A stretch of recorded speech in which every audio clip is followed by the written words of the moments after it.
এদিকেও বৃষ্টি তো হবে। আমরা এসেছি জিয়াগঞ্জের আমাইপাড়া কালী ঠাকুরের কাছে পুজো দিতে। তো এখন বাজছে দুপুর 1টা মতো বাজছে। তো চলো তোমাদেরকে ঠাকুরটা দেখাই। মা একটু ধরো তোকে। তো ওয়েদারটা এরকম হয়েছে, পুরো মেঘ মেঘ মেঘ মেঘ করছে। দেখো ওয়েদারটা পুরো মেঘ মেঘ করছে, যেহেতু বৃষ্টি হওয়ার কথা আছে রবিবার অবধি, সেই কারণে আজকে আমরা মানে বৃষ্টি না হলেই ভালো আর কি। আর এখানে মোমবাতি ধূপকাঠি এগুলো জ্বালানো হচ্ছে। আর ওখানে ওইদিকে কি বসেছে চলো দেখাই। এখানে বাচ্চাদের জন্য খেলনা, সিঁদুর এইসব বসেছে দোকান। আর এই যে মায়ের মন্দির। আমরা এসেছি প্রায় আধ ঘন্টা মতো হয়ে গেল।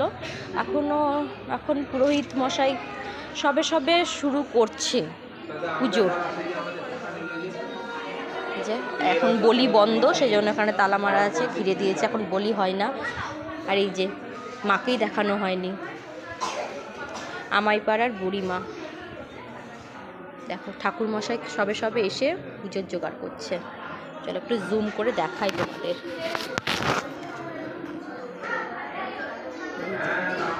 ঠাকুর মশাই এসেছে।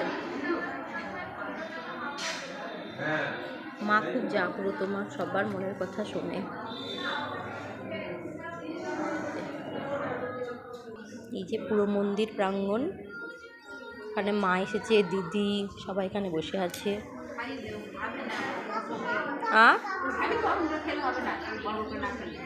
তো সোমের খিদে পেয়ে গেছে, ও একা একাই খাবে, স্কুলে যেমন খায়।